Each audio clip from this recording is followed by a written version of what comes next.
new construction site that they're building like a skyscraper. Thank you.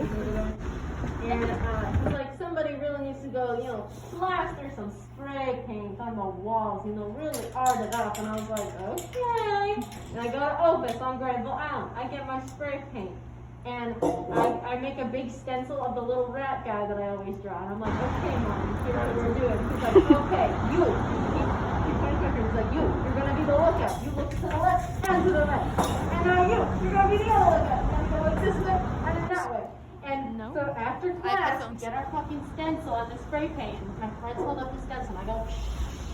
And then I get really scared and we like run away because I'm not a permanent resident at that point, and I was scared that I was gonna get deported. So like I sprinted away and I was really scared. And Yay! It was really fun. I think I have a picture of it. Oh, I did it the wrong way. I vandalized a wrecked So train for once. those who have